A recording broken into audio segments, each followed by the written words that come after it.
ఈ లోకం ఇప్పుడు నిర్మలమైన లోకం నుంచి వచ్చింది. నా పేరు నిర్మలాదేవి. నేను 2000 సంవత్సరంలో ఈ ఛానల్లోకి రావడం అనేది జరిగింది. బ్రహ్మర్షి పత్రిజీ సోదరి అయినటువంటి డాక్టర్ సుధా మేడం గారి ద్వారా మరి ఈ ఛానల్లోకి వచ్చాను.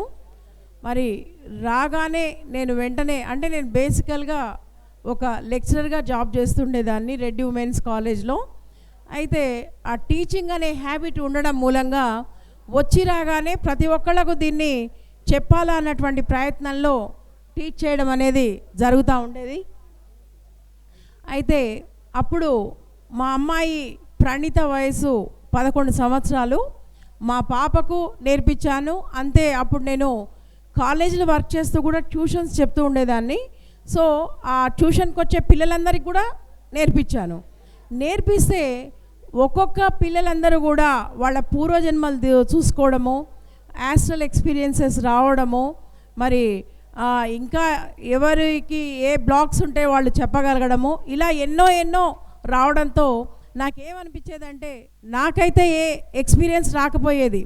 నేర్చుకున్న ఫస్ట్ డే ఎలా అంటే ఒక మంచి పువ్వుల వాసన నేను మెడిటేషన్ చేస్తూ ఉంటే రావడం జరిగింది. దాన్ని బట్టి ఒక మాస్టర్స్ వచ్చారని చెప్తుంటారు కదా, అది అనుకోవడం జరిగింది నేను.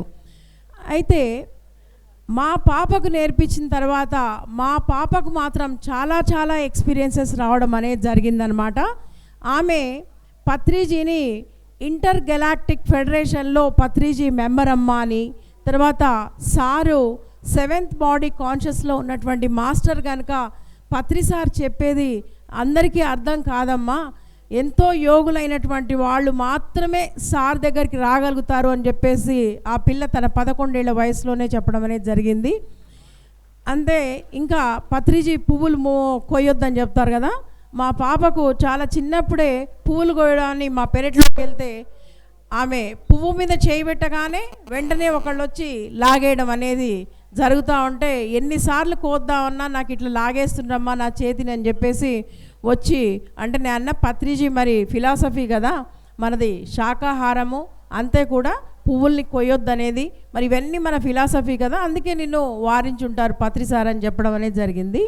సో ఇలా చేస్తూ నేనంతా టీచ్ చేస్తూ వస్తూ 2000 నుంచి కార్యక్రమాలన్నింటినీ నిర్వహిస్తూ పౌర్ణమి జానాలు కూడా పౌర్ణమి జాన యజ్ఞాలుగా మేము ఏర్పాటు చేస్తూ ఉండేవాళ్ళము. సిటీలో ఉండేటువంటి విఐపీలందరినీ కూడా చీఫ్ గెస్ట్లుగా పిలిచి సికింద్రాబాద్ వాసవి నగర్లో కార్ఖానాలో నిర్వహించేది. దానికి మారం శివప్రసాద్ గారు ఇంకా చాలామంది మాస్టర్స్, ఇప్పుడు నా తర్వాత మాట్లాడబోయే నరేంద్ర ముదల్కర్ కూడా వచ్చి దానికి ఎన్నో రకాలుగా సహాయ సహకారాలు అందించేవారు.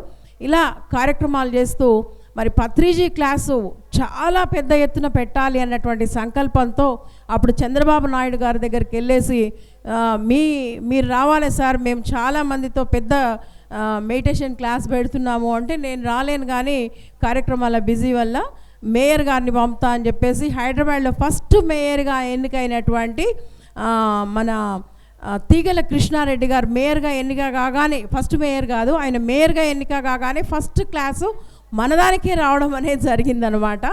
సో అప్పుడు 3000 మంది రావడం జరిగింది. అప్పుడు ఒక టైటిల్ కూడా ఒక కొత్తగా మనుషులందరినీ ఆకర్షించడానికి, అంటే మనం అందరిది ఏం చేసే ఉంటుంది, ఎక్కువ మందికి మెడిటేషన్ నేర్పాలంటే ఇది ఒక మార్కెటింగ్ స్ట్రాటజీ. ఏం చెప్తే ఎక్కువ మంది వస్తారు, ఎలాంటి టెక్నిక్స్ ప్రయోగిస్తే ఎక్కువ మంది వస్తారని చేసి చూస్తాం కదా. ప్రపంచ శాంతి స్థాపనార్థం 1,00,000 మంది పిరమిడ్ మాస్టర్లు జానల్లో కూర్చుంటున్నారంటే చంద్రబాబు నాయుడు గారు అడిగారు 1,00,000 మంది ఎలా కూర్చుంటారు అంటే, మా పిరమిడ్ ధ్యాన కేంద్రాలలో అన్ని సెంటర్స్లో ఒకే సమయంలో ఇక్కడ మరి అదేంటి హైదరాబాద్లో మేమేదైతే పెట్టామో గ్రౌండ్స్లో మేము ఇక్కడ 3,000 మందివి కాక అన్ని సెంటర్స్లో కూర్చుంటారు సార్ ఏకకాలంలో. మరి అప్పుడు మనకు కార్గిల్ వార్ జరుగుతూ ఉంది, దానికోసం అన్నట్టుగా చెప్పేసి మనం ధ్యానం నేర్పించడమే మన మోటివ్ అనమాట. సో ఆ రకంగా కూడా చేయడం అనేది జరిగింది. ఇలా ఎన్నో కార్యక్రమాలు చేస్తున్నటువంటి ఈ సందర్భంలో 2007 సంవత్సరంలో మరి 2006 సెప్టెంబర్లో పత్రిజీ ఒక ట్రస్ట్ ఏర్పాటు చేయాలని, ఇక్కడ ఒక పిరమిడ్ రావాలని 180 by 180 పిరమిడ్ అని చెప్పేసి దానికి ల్యాండ్స్ వెతకమంటే కూడా మన ట్రస్టీలందరితో పాటు నన్ను కూడా ఒక ట్రస్టీగా తీసుకోవడం జరిగింది. అందరం వచ్చేసి ఇక్కడంతా హైదరాబాద్ చుట్టుపక్కల అంతా కూడా మేము ల్యాండ్స్ అన్నీ కూడా వెతకడం జరిగింది. అయితే భూములన్నీ వెతుకుతూ మన దగ్గరనేమో డబ్బులు లేవు, కానీ ఎక్కడ చూస్తే మరి రియల్ ఎస్టేట్ భూమి బాగా లేసింది కదా, దాంతో చాలా ఎక్కడ ఒక ఎకరం కావాలంటే ₹1,00,00,000, కానీ మరి ఇది 68 ఎకరాల ల్యాండ్, సువిశాల ప్రాంగణం మనం దక్కించుకున్నాం. ఇదంతా కూడా ద గ్రేట్ పిరమిడ్ మాస్టర్స్ వల్లనే జరిగింది. Give a big clap to Pyramid Masters. So అందరి కాంట్రిబ్యూషన్తో దీన్ని మనం దక్కించుకోవడం జరిగింది. దీనికోసమే మనకు పిరమిడ్ వుడ్స్ అని చెప్పేసి ఈ పిరమిడ్ పక్కన మనం ఒక ప్లాట్లు చేస్తే, ప్లాట్లు ఎవరైతే కొన్నారో దాంట్లోంచి ఒక షేర్ తీసి దీనికంతా కట్టి మనము ఇంకా ఎంతోమంది వాళ్ళ కాంట్రిబ్యూషన్స్, మరి జనరల్గా కూడా పబ్లిక్ అంతా వచ్చి పత్రిజీ మరి ఏమీ ఆశించకుండా ఒక మహదాశయంతో ఒక అద్భుతమైన పిరమిడ్ నిర్మించాలన్నప్పుడు మా వంతుగా మేము సహకారం ఇస్తామని చెప్పేసి చాలామంది లక్షల డొనేషన్స్ వాళ్ళు ఏమీ ఆశించకుండా ఇవ్వడం జరిగింది. మరి ఈ ప్రాంగణంలో ఇంకా రావాల్సినవి ఉన్నాయన్నమాట. మనకు అక్కడ వసతికి ఒక 24 రూమ్స్ కట్టుకోవడం జరిగింది. దానికి కూడా మెంబర్షిప్ పెట్టాము. 25,000 కట్టిన వాళ్లకు మరి 7 days ఇవ్వడం జరుగుతుంది. మరి 50,000, 75,000, 1,00,000 ఇట్లా దానికి మెంబర్షిప్ పెట్టాము. ఇప్పుడు ఈరోజు లాస్ట్ డే, ఇప్పుడు కూడా కట్టిన వాళ్లకు దానికి కొంత మరి డిస్కౌంట్ ఉంది. అక్కడ ట్రస్ట్ దాంట్లో వెళ్ళి అడిగినా కూడా తెలుస్తుంది మనకు. సో ఈ రకంగా మరి అక్కడ రూమ్స్ కట్టుకోవడం జరిగింది. కడతాల నుంచి ఇక్కడ వరకు చక్కగా రోడ్ వేసుకోవడం జరిగింది. మరి సరస్వతి ప్రాంగణం అంతా కూడా ఏర్పాటు జరిగింది. అక్కడ ఒక భోజనశాలని ఏర్పాటు చేసుకోవడం అనేది జరిగింది. పిరమిడ్కి కూడా మనకు ఇంకా చేయవలసినటువంటి పనులు చాలా ఉన్నాయి.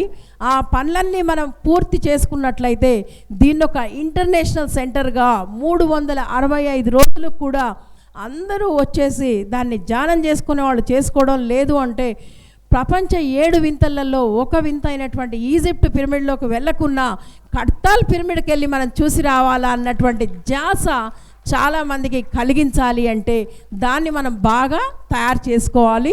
మరి తయారు చేసుకోవాలంటే ఏది కావాలన్నా కూడా ఫండ్సే కావాలి కదండి. మరి దానికి పత్రిజీ ఏ కోటీశ్వరులనో పిలిచి వాళ్ళతో ఏమి ఇప్పించడం అనేది జరగదు. వాళ్ళంతటా వాళ్ళు కోటీశ్వరులు వచ్చి మనకిస్తే ఇస్తారు, కానీ ఎవరిని కూడా మనము గాలవేసి లాగడం అనేది జరగదు కదా. కనుక మన పిరమిడ్ మాస్టర్స్ అందరం కూడా మన వంతుగా దీని మరి డెవలప్మెంట్కు పాటుపడదాం. మరి ఇక్కడ నిత్య అన్నదానం కూడా మనకు జరుగుతూ ఉంటుంది. ఆ అన్నదానం నిరంతరాయంగా జరగాలన్నా కూడా మనందరి కాంట్రిబ్యూషన్ ఉన్నట్లయితే చాలా సజావుగా జరగడానికి అవకాశం అనేది ఉంది. మరి మనం ఈ కడతాల్ మహేశ్వర మహా పిరమిడ్ ఉన్నతి కోసమో దాని డెవలప్మెంట్ కోసమో అందరము కూడా పాటుపడదాం. Thank you.